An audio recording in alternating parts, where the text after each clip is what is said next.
bukan Palestina kok yang sebagai negara. Itu secara faktual betul memang bukan negara. Waktu itu belum negara gitu. Tetapi Ya, sebagai sebuah kolektif, bangsa Palestina ini selalu berada bersama Indonesia ketika kita memperjuangkan kemerdekaan.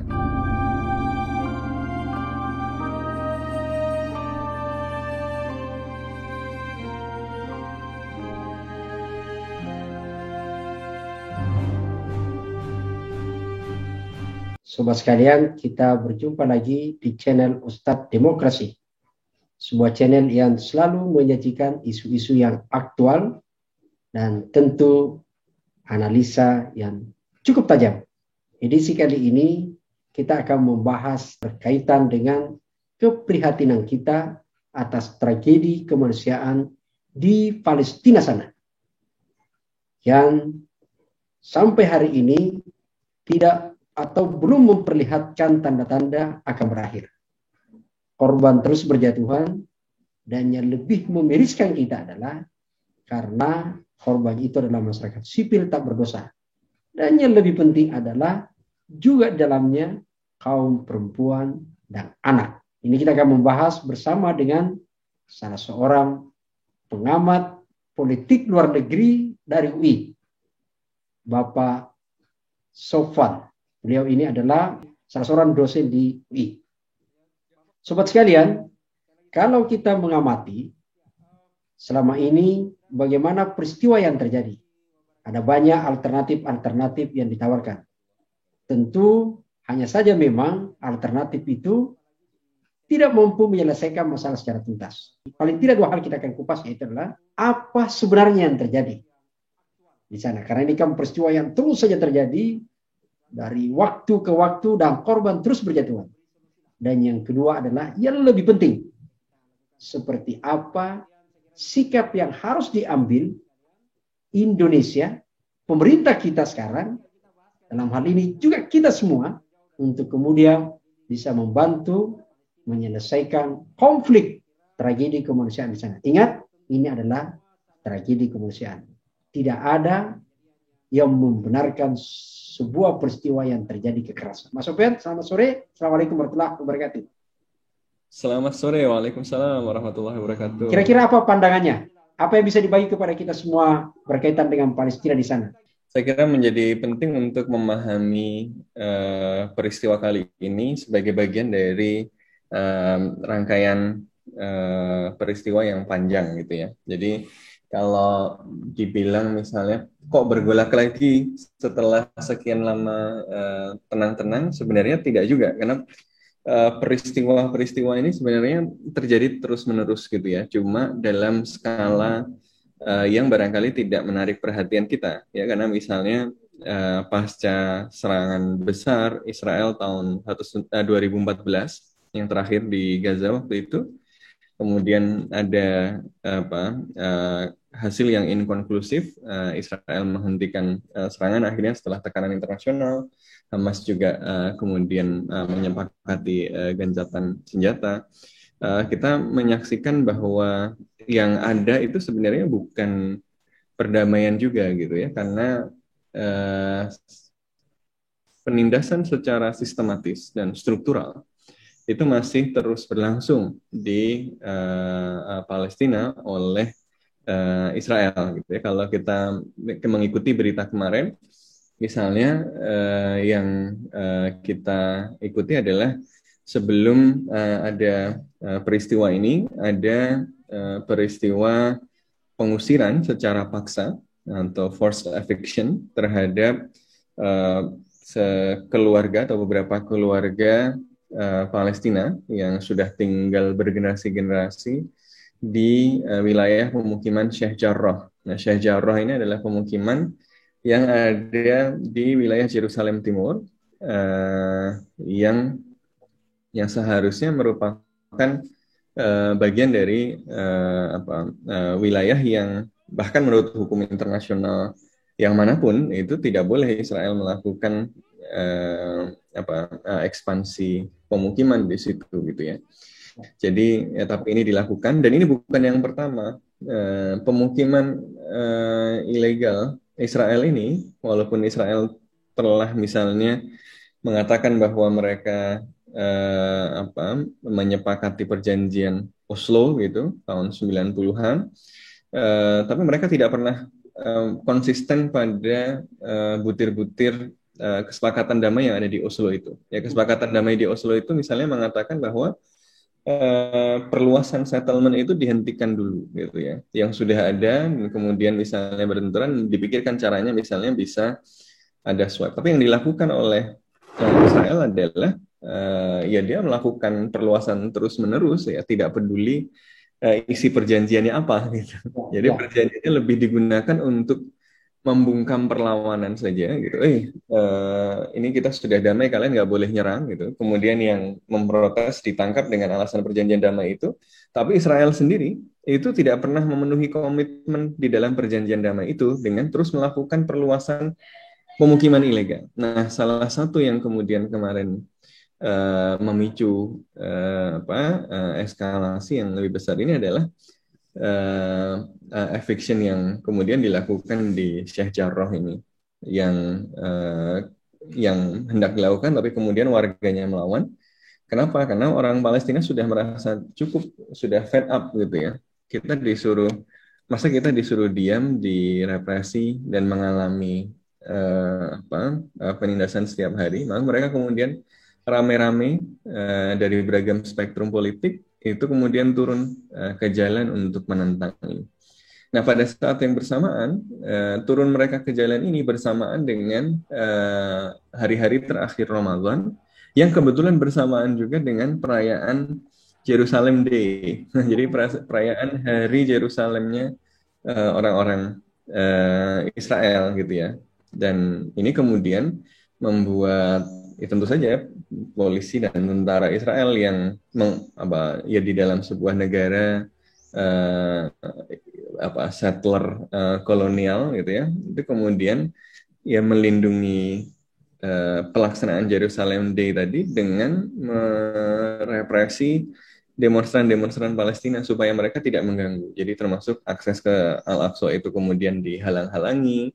Kemudian ada laporan dari wartawan juga yang baru keluar sekarang bahwa menjelang peristiwa-peristiwa itu tentara Israel sudah masuk ke wilayah Al-Aqsa yang sebenarnya ilegal buat tentara Israel karena itu di wilayah yang seharusnya bukan kewenangan Israel, sampai ke dalam dan sampai kemudian memutus mikrofon untuk azan di berbagai menara-menaranya gitu. Jadi wajar gitu kemudian umat Islam yang ada di Palestina yang pada waktu itu sedang ya hari-hari terakhir Ramadan gitu loh, itu tiba-tiba tidak hanya diusir tapi bahkan tempat ibadah mereka diserang, ya mereka kemudian melawan gitu ya.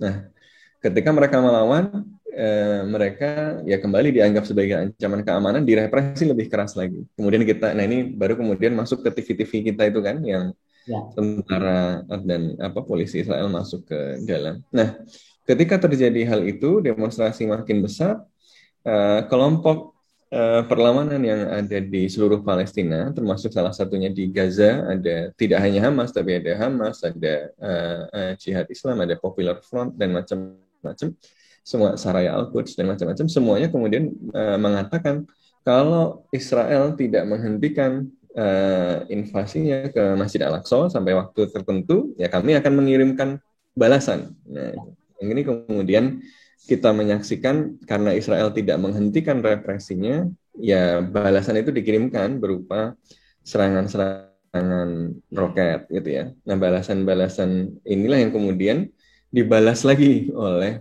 Israel secara sangat brutal ya, dan sangat tidak proporsional gitu, termasuk ya menyerang pemukiman-pemukiman, menyerang gedung-gedung bertingkat yang isinya adalah perumahan penduduk gitu ya, yang kemudian dibilang di situ ada peluncuran roket, padahal nggak ada buktinya, tidak pernah disediakan buktinya. Bahkan kemarin terakhir ada gedung yang dijadikan tempat bekerja Associated Press dan Al Jazeera itu dibom, diratakan dengan tanah, dan orang-orang Associated Press ini bahkan mengatakan kami itu sudah 15 tahun kerja di sini nggak pernah lihat ada orang militer atau orang Hamas di sini sama sekali gitu. Tunjukin dong buktinya kalau ngebom gitu. Tapi ya mereka nggak peduli gitu karena mereka dapat lampu hijau dari ya kekuatan terbesar di dunia hari ini ya, namanya Amerika Serikat ya. Joe Biden ya,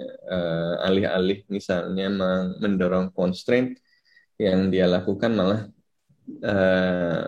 menjamin hak Israel untuk melakukan self defense. Tapi self defense apa yang dilakukan oleh negara yang kekuatan militernya jauh lebih besar, yang kemudian menyasar korban anak-anak perempuan di wilayah yang sudah diblokade bertahun-tahun, tidak ada tempat lain untuk kabur. Bahkan blokade Gaza tanpa harus diserang pakai invasi ini pun sudah pelanggaran HAM. Ya, itu dia. Sudah pelanggaran HAM ditembakin lagi gitu. Ini kan sudah sangat keterlaluan dan saya kira kemudian kita dalam hal ini posisi moral kita sebagai bangsa Indonesia saya kira sudah cukup jelas gitu ya. Kita harus berpihak di mana gitu. Dan saya kira ini juga sudah cukup jelas ditegaskan oleh Menteri Luar Negeri Bu Retno Marsudi dan Presiden Jokowi. Saya kira pernyataannya sudah cukup pas gitu ya, menghendaki penghentian kekerasan dan mengecam penggunaan kekerasan yang brutal oleh Israel. Saya kira sudah pas, cuma memang harus didorong lagi supaya bisa lebih konkret mempengaruhi fakta di lapangan gitu ya, karena ya Amerika Serikat masih menjadi kekuatan yang membuat Netanyahu penjahat perang itu Ya. merasa aman untuk melakukan serangan yang brutal tersebut. Nah, itu dia, Mas Sofan. Jadi kebetulan kan pernah di sini juga di channel ini kami bahas gitu ya, soal apa sih alternatif untuk bisa kita lakukan Palestina ini. Karena misalnya tentu kalau berharap ke Amerika nggak bisa nih. Sementara kan Amerika punya hak veto di PBB kan di situ. Nah, sehingga banyak orang menyebut bahwa termasuk saat itu kita bahas di sini bersama dengan Pak Kiai Muhyiddin ya. Jadi dari MUI itu menyatakan bahwa kalau harapannya melalui PBB itu sepertinya adalah gitu ya, tapi tidak bisa berharap full di situ. Karena itu tadi ada Amerika gitu ya. Dan memang kalau kita lihat dari sejarahnya, memang kenapa Israel begitu bandel dari berbagai kesepakatan itu kan karena ada backup gitu ya. Termasuk dulu PBB tahun 1947 tuh. Ketika mau membagi, itu kan modus awal kan, ketika wilayah akan dibagi, ya akhirnya Palestina menolak karena mereka sudah baca bahwa itu cuma modus awal saja kan di situ. Nah, selain misalnya kalau kita lihat tadi penjelasan dari misalnya dari MUI yang menyebut bahwa harapan menggantungkan harapan ke PBB, ada alternatif lain yang bisa kita lakukan gitu ya. Yang kira-kira Indonesia, karena tentu ini Indonesia posisinya sangat strategis ya. Selain memang ada utang ya tanda petik ya bahwa yang pertama mengakui kemerdekaan Indonesia kan Palestina. Lalu kemudian secara populasi Indonesia kan negara Muslim terbesar gitu ya. Nah itu kira-kira gimana tuh? Oh ya, sedikit catatan minor tentang pengakuan kemerdekaan ya. Betul bahwa bangsa Palestina adalah salah satu bangsa yang sangat menunjukkan dukungan kepada Indonesia ketika kita memperjuangkan kemerdekaan. Al-Hajj Amin Al-Husaini dan Muhammad Ali Thohir, ini dua tokoh Palestina yang terkemuka pada waktu itu. Ini ketika mendengar kabar Jepang menjanjikan kemerdekaan pada Indonesia ini tahun 1944, itu menyatakan bahwa mereka mendukung kemerdekaan Indonesia, dan tidak hanya itu, mereka memberikan dukungan pada Indonesia berupa dana gitu ya dari apa yang mereka miliki gitu. Tapi memang sekarang kemudian sering muncul perdebatan sebagai bukan Palestina kok yang sebagai negara. Itu secara faktual betul memang bukan negara, waktu itu belum negara gitu, tetapi sebagai sebuah kolektif bangsa Palestina ini selalu berada bersama Indonesia ketika kita memperjuangkan kemerdekaan. Nah, saya kira itu poin solidaritas itu yang penting. Jadi kalau nanti ada yang protes, bukan Palestina kok yang negara pertama yang mengakui, ya betul memang dulu Palestina belum negara gitu, tapi bangsa Palestina itu membersamai Indonesia dalam perjuangan kemerdekaan itu, dan kemudian menjadi sangat pantas jika kita kemudian ya berada di dalam posisi yang sama mendukung Palestina dengan apa yang kita bisa. Nah, kemudian ke pertanyaan tadi, apa yang bisa kita lakukan kalau berharap kepada PBB atau Amerika Serikat itu sulit? Yang pertama, betul bahwa PBB itu tidak selalu efektif. Namun, PBB adalah institusi internasional yang dia tidak sempurna, tetapi yang paling legitimate hari ini. Gitu. Oh ya ya. Sehingga kemudian saya kira tetap menjadi penting untuk kemudian membawa persoalan ini ke PBB gitu ya, karena toh gitu, meskipun kemudian peta kekuatan di dalam PBB itu menunjukkan ada bias status quo, ada Amerika Serikat yang punya veto di situ, tetapi Amerika Serikat itu di PBB juga terisolasi. Kalau kita lihat kemarin, Amerika Serikat mencoba menghentikan pembahasan mengenai serangan Israel ke Gaza, tapi dia terisolasi. 14 anggota Dewan Keamanan yang lain, 10 yang tidak tetap dan 4 yang tetap, itu semuanya mau mendorong ini gitu loh. Dan akhirnya kan ini veto itu meskipun bisa dipakai, tapi kalau terlalu sering dipakai kan lama-lama juga dia sendiri nggak enak gitu kan. Karena urusan Amerika Serikat itu kan nggak cuma soal Israel Palestina. Jadi ini pasti membuat Amerika Serikat berada di dalam posisi yang kurang nyaman juga gitu ya. Sehingga misalnya dulu pernah ada ilmuwan hubungan internasional Stephen Walt dan Marsheimer misalnya mengatakan bahwa pembelaan Amerika Serikat atas Israel yang berlebihan itu merugikan posisi Amerika Serikat sendiri gitu loh. Sebenarnya di dalam hubungan internasional. Misalnya sekarang clear ini Cina memanfaatkan posisi ini. Gitu. Amerika Serikat sedang mengkampanyekan Cina sebagai pelanggar hak asasi manusia di Xinjiang, nggak laku lagi sekarang gitu. Cina akan mendorong soal apa? Lihat nih, dilakukan di Xinjiang ini belum ada apa-apanya ini sama-sama jahat sebenarnya. Tapi kemudian Cina memanfaatkan ini gitu ya untuk kemudian mendowngrade posisi Amerika Serikat, dan saya kira Amerika Serikat menyadari ini, dan kalau dia ngotot terus gitu ya berada dalam posisi membela Israel, apapun yang dilakukan dia akan mengalami kerugian terus-menerus gitu ya. Posisi dia sendiri akan tererosi. Jadi Amerika Serikat pada suatu titik kalau tekanan itu keras gitu ya di PBB, ya, kalau kampanye di PBB itu berhasil digalang oleh Indonesia ini kan saat ini saya dengar dari teman-teman Kemlu sedang menghubungi misalnya teman-teman anggota tidak tetap Dewan Keamanan PBB untuk kemudian terus mendorong masalah ini, dan saya kira ini bagus gitu ya. Jadi dorong terus sampai kemudian Amerika Serikat malu nanti, sampai kemudian Amerika Serikat merasa rugi kalau dia memberikan kartu pembelaan pada Israel itu seenak-enaknya gitu loh. Karena urusan Amerika Serikat kan nggak cuma soal Israel Palestina, ada banyak tuh. Dia harus ribut sama Cina di Laut Cina Selatan, dia harus ribut sama Cina di mana gitu. Dia naruhkan pembelaan pada Israel, terus itu dia sedang merugikan front lainnya gitu. Jadi sebenarnya dia hajar aja terus, kampanye terus, tekan terus melalui PBB itu gitu ya. Kemudian yang kedua, saya kira selain PBB, institusi internasional yang lain yang penting adalah ICC, International Criminal Court, itu sudah menyatakan bahwa Israel itu sebenarnya bisa dan absah untuk dibawa ke pengadilan kejahatan internasional itu gitu ya, karena dia bisa diselidiki kejahatan perangnya gitu.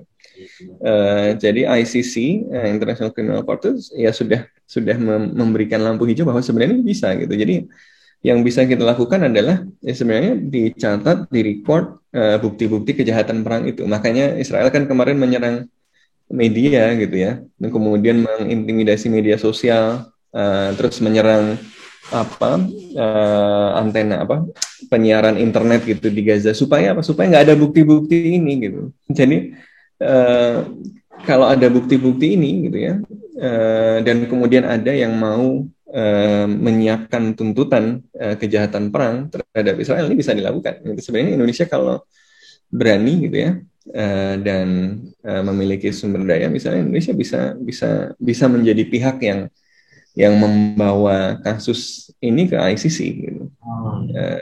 Jadi cuma ini memang risikonya besar. Itu kan pasti langsung, wah ini sama Amerika Serikat pasti akan langsung di, Ada wah apa? ini repot gitu ya. Tapi kalau berani sebenarnya ICC sudah memberikan sinyal bahwa Israel itu bisa dibawa ke penyelidikan kejahatan perang, sudah memenuhi syarat, dan Israel masuk dalam jurisdiksi ICC. Jadi kalau ada yang mau bawa, seharusnya bisa gitu. Yang penting tinggal ngumpulin buktinya, kemudian bikin argumen untuk menuntut itu gitu. Nah ini kayak kemarin kasus Rohingya itu kan yang bawa ke Mahkamah Internasional malah justru Ghana, negara bukan Ghana, apa, Gambia ya, Gambia, negara kecil di Afrika gitu, nggak ada hubungannya sama Asia Tenggara gitu. Maksudnya ya masa iya Indonesia kalah berani sama Gambia gitu ya untuk bawa ini. Nah ini kan nggak, tapi memang hitung-hitungannya kompleks ya. Kalau belum berani misalnya, ya setidaknya Indonesia bisa mendukung upaya kalau nanti ada negara-negara atau kelompok negara yang kemudian membawa persoalan ini ke ICC gitu ya. Jadi di PBB, di ICC. Tapi saya kira kemudian yang ketiga yang juga penting adalah bahwa Amerika Serikat ini tidak monolitik. Amerika Serikat ini di dalamnya juga ada banyak kelompok. Dan kalau kita lihat sekarang, situasinya berubah. Situasinya berubah.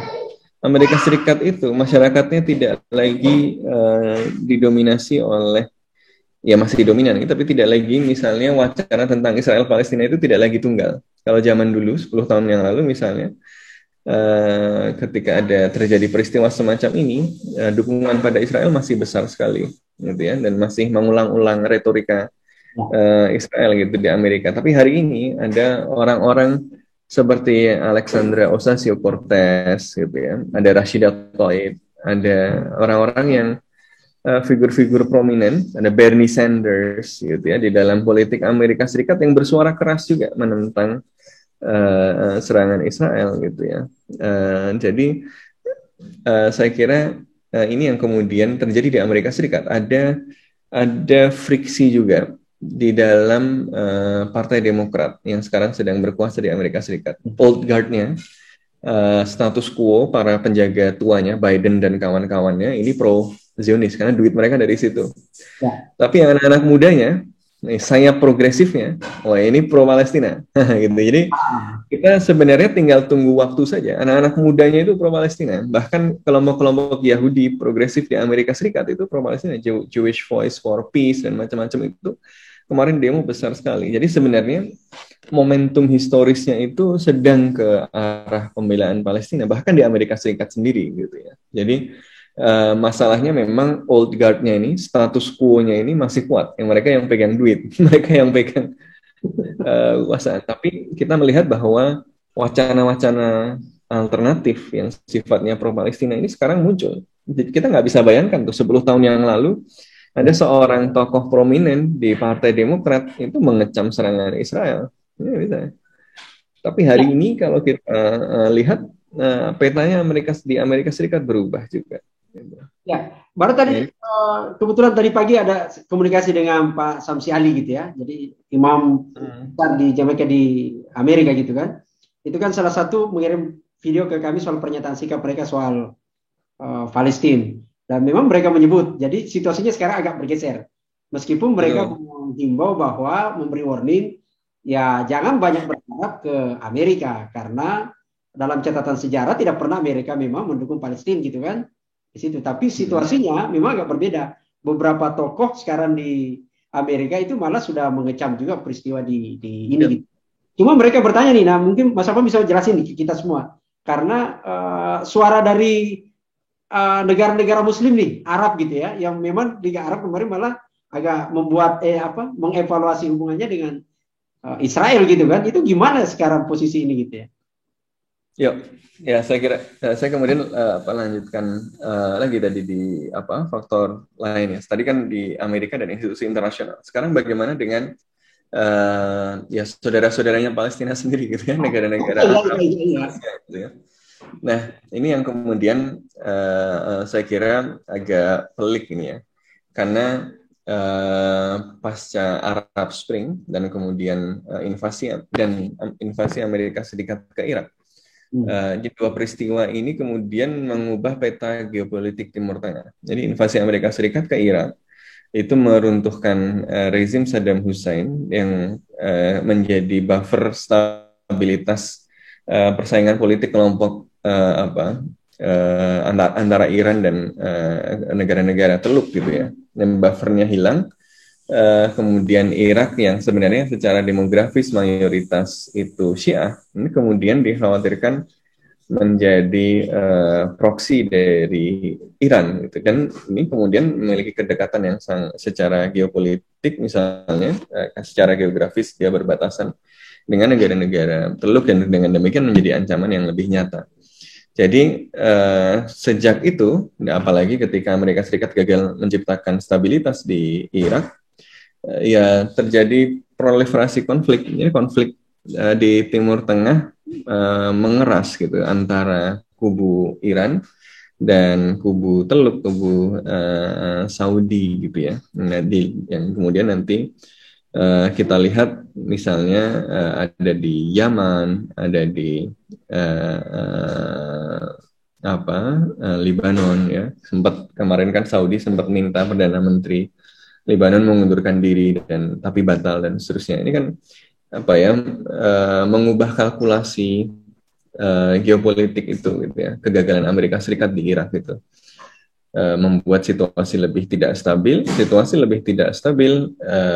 membuat orang tidak aman. Kalau orang merasa tidak aman, dia pasti mencoba mengidentifikasi musuh dan mencoba mencegah musuhnya lebih kuat. Tapi yang terjadi justru mereka kemudian mencoba saling mendahului, malah jadi beneran jadi perang gitu kan, beneran jadi konflik. Supaya Iran tidak punya base yang kuat di Yaman, saya serang dulu gitu. Tapi karena diserang, ya beneran jadi perang dan jadi berlarut-larut ya, konfliknya jadi tambah parah dan seterusnya. Jadi self-fulfilling prophecy. Orang takut rivalnya kemudian tambah kuat, saya cegah, tapi karena saya mencegah rivalnya kemudian juga saling mencegah. Nah, ini beneran terjadi perang gitu. Jadi konflik antara Iran dan negara-negara Teluk menjadi mengeras. Kemudian fitur yang kedua pasca invasi Amerika Serikat ke Irak dan kemudian Arab Spring adalah ya tadi rezim para penguasa di negara-negara Teluk ini semakin insecure. Dia melihat bahwa Mesir yang puluhan tahun dipimpin Husni Mubarak itu tiba-tiba bisa jatuh gitu. Dia harus dihentikan gitu ya. Makanya yang jadi concern negara-negara Teluk yang paling kaya di Timur Tengah saat ini ada 3 kekuatan. Ancaman Iran yang tadi ya. Kemudian yang kedua adalah ancaman oposisi politik. Maka oposisi politik harus dicegah supaya kuat. Makanya kelompok-kelompok yang potensial menjadi oposisi politik seperti kelompok-kelompok Islam seperti Ikhwanul Muslimin misalnya, itu harus dicegah gitu. Kalau perlu dianggap sesat, dianggap teroris ya dan macam-macam. Supaya apa? Supaya tidak bisa jadi ancaman politik gitu. Kemudian yang ketiga adalah media massa. Makanya mereka kemarin memblokir, mengisolasi Qatar, ya, karena Qatar punya Al Jazeera itu, gitu ya. Jadi 3 ini yang kemudian jadi concern utama. Nah, ketika 3 ini jadi concern utama, ya Israel hilang dari peta perhitungan strategisnya, gitu kan. Dan bahkan dalam pertimbangan geopolitik itu, loh, Iran itu musuhnya Israel juga, gitu. Ya. Saya Iran kalau repot sama Israel, saya akan agak terbantu juga gitu ya. Akhirnya kemudian dengan pertimbangan the enemy of my enemy is my friend ya, tadi kita menyaksikan beberapa negara Teluk ini kemudian menjalin hubungan yang kemudian melakukan normalisasi hubungan dengan Israel gitu ya. Tapi saya kira itu pertimbangan elit gitu ya. Pertimbangan elit tadi yang concernnya adalah tiga tadi. Tapi di publiknya kita lihat hari ini publik itu dukungannya masih sangat luar biasa besar pada Palestina. Nah, jadi penguasa-penguasa Timur Tengah ini juga harus berhitung. Ini bahkan Mesir yang ketika kemudian Asisi melakukan kudeta terhadap Presiden Mursi pada waktu itu, dia kan langsung menutup pintu Rafah. Tapi dalam serangan kali ini terpaksa kemarin saya mendengar kabar bahwa pintu Rafah dibuka untuk mengangkut korban-korban perang dari Gaza ya akibat invasi Israel ini. Kenapa ya? Karena sangat tidak populer kalau kalau kemudian rakyatnya ini sudah rakyatnya sangat peduli gitu, tapi elitnya kalkulasinya lain. Nah, kondisi seperti ini dengan video di mana-mana, gambar orang dibunuh itu tersebar di mana-mana, itu kan sudah nggak bisa lagi gitu ya. Elitnya itu nggak bisa lagi ngomong bahwa saya melakukan ini untuk kebaikan kita kok. Kebaikan apa? Ini ada orang pada mati gitu. Jadi mereka berada dalam posisi yang kemudian ya terpaksa harus mengikuti kehendak publik tadi gitu ya. Jadi saya kira elitnya itu kalkulasinya lain, tetapi saya kira publik itu dukungannya besar pada Palestina sehingga ya untuk menjaga legitimasinya di mata publik mereka harus memberikan dukungan pada Palestina walaupun mungkin tidak tulus atau tidak maksimal, tetapi mereka terpaksa juga harus bertindak. Ya, semoga dukungan publiknya makin luas dan ini kemudian mengubah kalkulasi politik dari elit di Timur Tengah ini sehingga mereka bisa jelas berpihak kepada yang tertindas gitu ya. Pak Muhyiddin itu, Pak Kiai Muhyiddin gitu ya, salah seorang, dia adalah mantan ketua bagian hubungan internasional di MUI kan gitu. Kita mengusulkan membentuk poros. Jadi poros untuk Palestina itu adalah disebutkan misalnya ada Indonesia gitu ya, tentu, lalu kemudian ada Turki, ada Iran, lalu kalau nggak salah Saudi gitu ya, yang di ini gitu. Tapi itu tadi menarik tuh penjelasan soal peta politik antara elit dengan dukungan publik ya, untuk kemudian apakah efektif dorongannya untuk poros itu gimana itu ya? Iya, saya kira Indonesia justru Indonesia bisa memainkan itu karena ya Arab Saudi, Iran dan Turki itu nggak akur. Jadi itu nggak akur gitu. Jadi kalau begini, Turki misalnya itu jelas misalnya posisinya misalnya mengecam serangan Israel, tapi dia misalnya ya hubungannya nggak baik sama Iran kan, lihat kasus di Suriah gitu. Dia berhadapan-hadapan dengan Iran dan proksinya kan. Ya. Kemudian Iran ya begitu, belum lagi sama Saudi. Jadi hubungan mereka itu nggak akur. Ya. Turki sama Saudi juga ribut di Libya. Jadi kalaupun bisa dibuat front, ada kalkulasi-kalkulasi strategis yang membuat mereka itu sebenarnya nggak bisa akur. Jadi kalau mereka pun mau duduk bareng, itu harus ada orang lain sepertinya yang nge-lead gitu ya. Ya saya kira Indonesia yang jauh dari Timur Tengah seharusnya mungkin bisa memainkan peran itu. Mungkin mengharapkan sebuah koalisi yang solid mungkin susah ya, tapi mungkin kerjasama ad hoc ya sementara di antara negara-negara kekuatan kawasan ini mungkin bisa gitu. Karena publiknya semuanya gitu, meskipun elitnya itu ribut, elit Turki, elit Saudi, elit Iran itu saling bermusuhan satu sama lain, tapi semua rakyatnya itu peduli sama Palestina gitu. Jadi sebenarnya ya udahlah urusan ribut kalian di tempat lain lah, tapi bikin satu kepanitiaan khusus yang soal Palestina yang ini kita bisa ketemu gitu kan, setidaknya atas nama kemanusiaan dan seterusnya.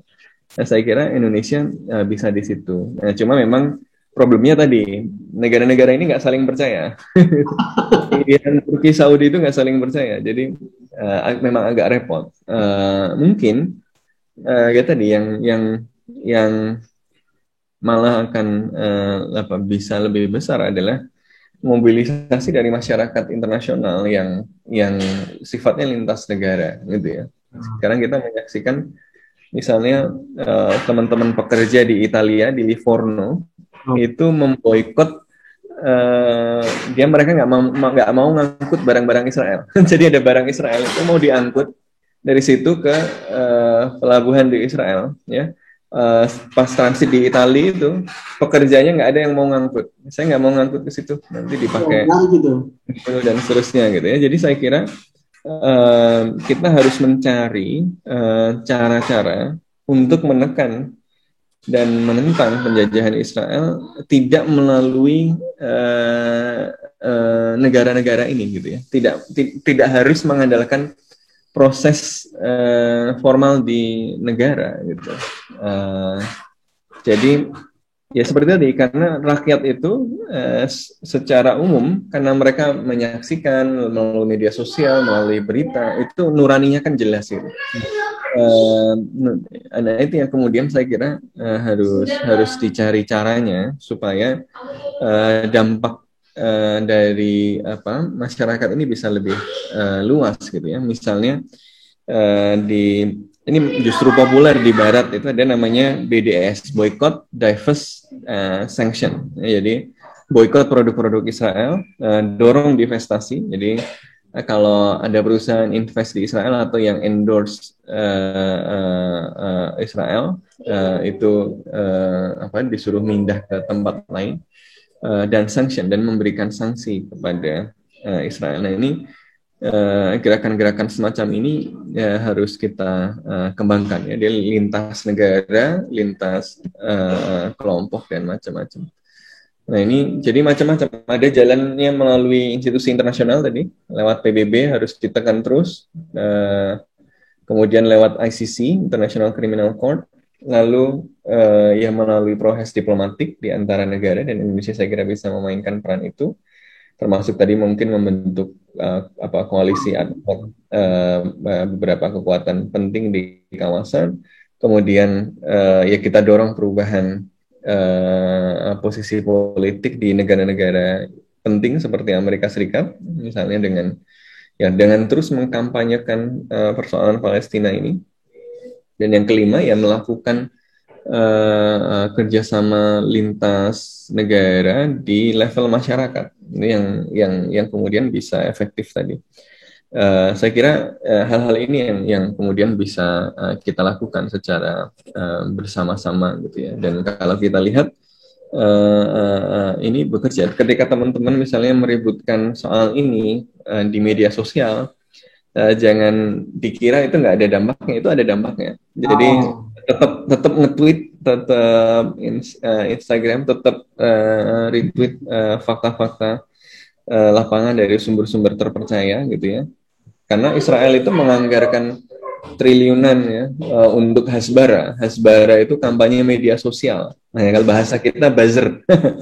Itu dan profesional sekali. Termasuk kemarin yang baru saja dibongkar oleh wartawan adalah Israel misalnya merekam latihan militer dia tahun 2018 dan berpura-pura seakan-akan Hamas itu mengirim roket dari wilayah penduduk sipil gitu. Padahal itu tentara Israel sendiri di situ, dan videonya itu diposting di akunnya IDF. Nah, untung wartawan-wartawan dan ini bukan wartawan, bukan Muslim, bukan Arab gitu ya, itu tahu loh ini bohong ini gitu ya. Nah, akhirnya kemarin akhirnya dicabut Twitternya gitu. Tapi itu kan kalau nggak dilawan kampanye-kampanye propaganda Hasbara atau dari Israel ini, ya dia bisa mempengaruhi opini publik gitu ya. Nah, karena itu ya tadi kita lakukan semua yang bisa kita lakukan. Kalau bisanya nge-tweet ya, bisa nyumbang, bisa lobby pemerintah untuk melakukan tindakan yang lebih keras, lobby gitu ya. Punya jejaring internasional dari kalangan buruh, dari kalangan dosen, akademisi internasional ini sudah memobilisasi juga ini. Teman-teman akademisi dekolonial, akademisi antropologi dan macam-macam itu sudah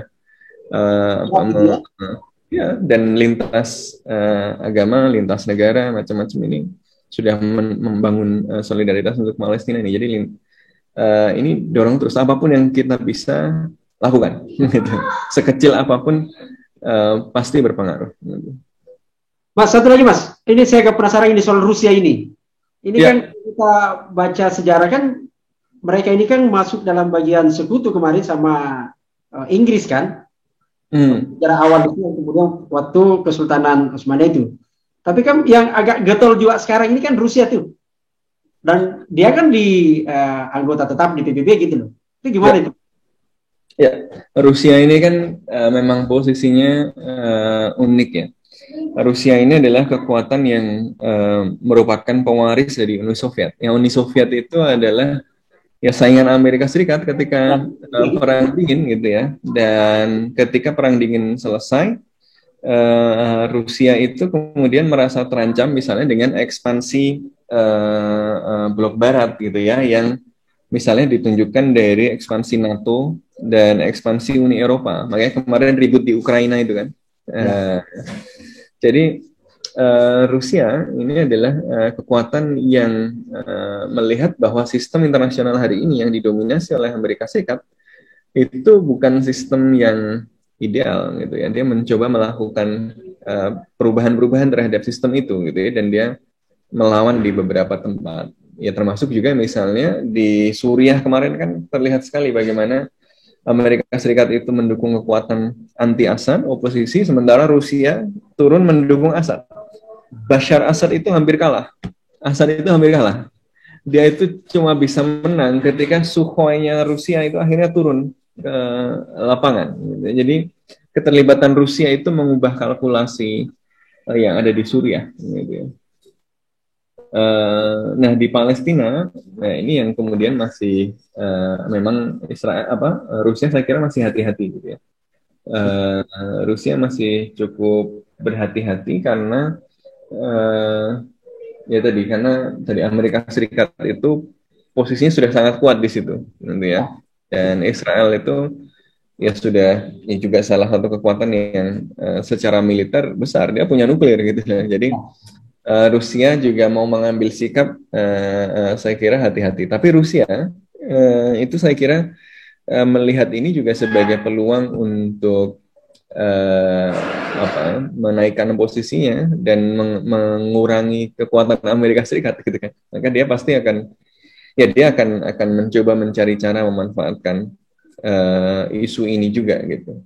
Nah, selain persoalan pertimbangan strategik itu, Rusia juga dalam posisi yang unik karena Rusia itu dulu juga punya masalah historis dengan apa yang disebut sebagai pogroms atau pembantaian orang-orang Yahudi.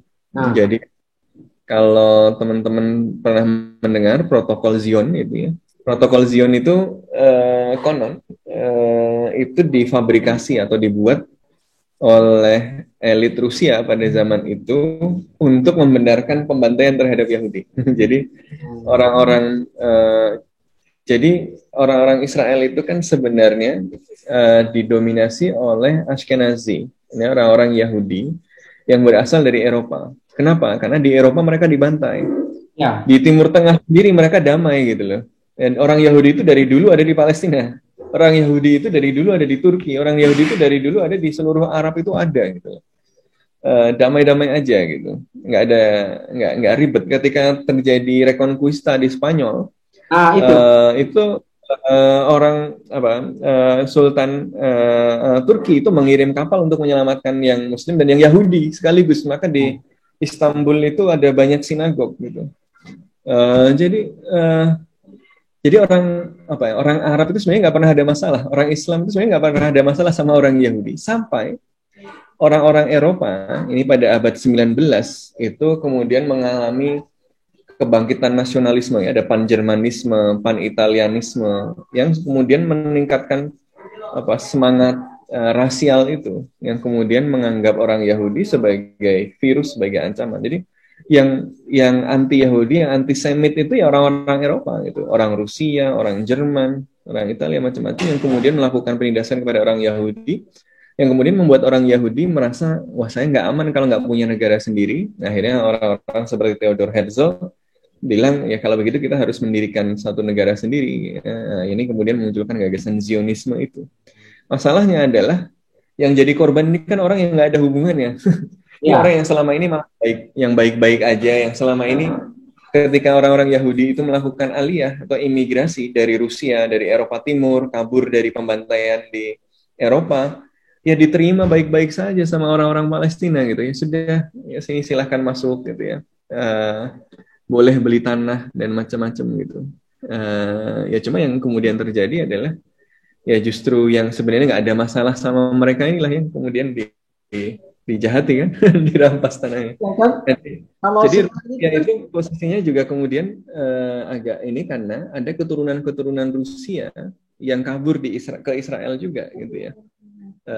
Karena mereka dulu di Rusia dibantai juga gitu dalam pogroms itu. ya. Ya kan kalau sejarahnya itu kan bertambah penduduk yang masuk ke Israel gitu ya, Yahudi itu kan ketika Perang Dunia Kedua kan, yang Betul, Holocaust betul, itu. Nah kan di situ betul. kita masuk gitu, akhirnya perlahan, lalu kemudian ada berkembang, ada juga kan bergerilya juga pasukan pada saat itu Yahudi, ada Haganah itu kan gitu.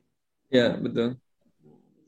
Jadi bahkan sebelum Perang Dunia Kedua gitu ya. Jadi kan rasisme di Eropa itu, represi terhadap Yahudi di Eropa itu ya terjadi pada abad 19 itu. Jadi mereka dari akhir abad 19 itu sudah mulai hijrah gitu bahasanya, Oh, aliyah gitu ya. Itu ke wilayah Palestina. Dan orang-orang Palestina itu nggak keberatan awalnya. Ya, maksudnya ya sudah silahkan gitu loh. Pengungsi kalau teman-teman lihat foto-foto bagaimana para pengungsi Israel itu datang pakai kapal-kapal ya minta ditolong dan seterusnya ya ya ditolong aja gitu.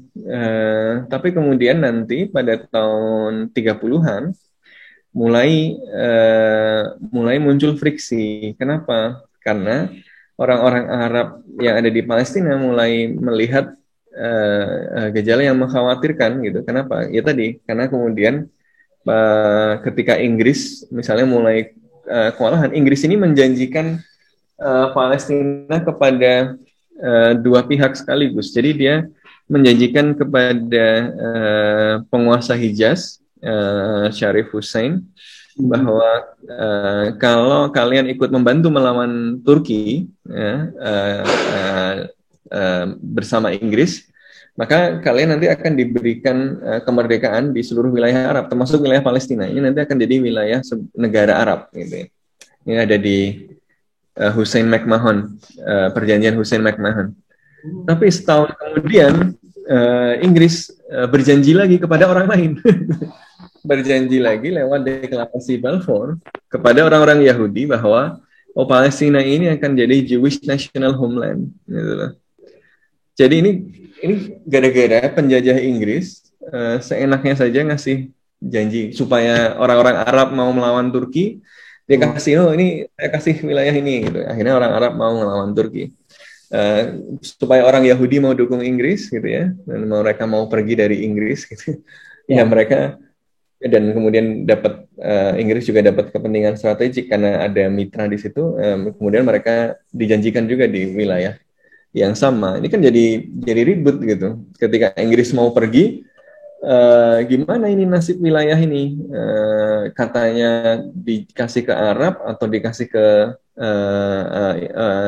Yahudi internasional atau Zionis internasional, atau dikasih ke masyarakat internasional, PBB Liga Bangsa-Bangsa dan kemudian PBB itu minta Palestina menjadi yurisdiksi internasional. Jadi pada waktu itu Inggris itu nggak bertanggung jawab. Jadi dia janji kepada orang-orang yang berbeda, ketika akhirnya ribut, Inggris langsung pergi aja, ditinggal gitu. Jadi ya akhirnya ketika ditinggal itu Israel melalui kelompok-kelompok terorisnya itu Haganah, Shin Bet dan macam-macam itu kemudian melakukan pembersihan etnis di Palestina, apa yang kemudian kita kenal sebagai Nakba. Jadi ketika orang Palestina 2/3-nya itu terusir ke wilayah di luar Palestina. Itu yang aneh Nakba yang malapetaka itu ya? Ya, Nakba malapetaka. Luar biasa. Makasih nih, luar biasa Mas. Ini diskusinya kita ya. Mudah-mudahan di tempat lain bisa kita ini. Tapi yang menjadi catatan saya adalah tadi ini menarik. Satu, tentu memang meskipun banyak yang meragukan sanksi dengan PBB gitu ya. Tapi paling tidak tadi secara yuridiksi macam-macam konstitusinya internasional PBB sekarang. Gitu ya. Jadi Ya, yang paling legitimate PBB. yang paling legitimate gitu ya PBB. Jadi dan tentu dukungan publik sangat juga menentukan, apalagi situasi politik yang ini. Yang menarik tadi itu adalah ICC gitu ya. Ya, Kalau Indonesia berani membawa ke ini ya, untuk kejahatan perang di situ ya, ini saya kira menarik. Tapi tadi masukannya kalaupun tidak, paling tidak membackup di situ ya. Itu ICC ya. lalu kemudian Saya kira kalau teman-teman kita semua bisa mendorong pemerintah Indonesia untuk memainkan peran aktif ini, bisa juga ini. itu menarik Saya ya. nggak tahu kita berani atau enggak gitu ya. Ya, ya. Kalkulasinya macam-macam tadi. Artinya sekarang ini adalah pilihan ke ICC itu menarik gitu ya untuk kita dorong untuk terus gitu. Oh. Yang ketiga adalah tadi soal bagaimana Indonesia bisa melakukan konsultasi inisiasi untuk poros gitu ya, poros 4 negara tadi itu gitu. Lalu kemudian yang lain soal memperbaiki komunikasi hubungan internasional, termasuk tadi soal aksi boikot itu masih menjadi pilihan gitu ya. Solidaritas transnasional. Oke, makasih banyak Mas, ini luar biasa. Terima kasih banyak. Kita semua sama-sama berdoa semoga kejadian di Palestina sana segera berakhir. Apapun namanya.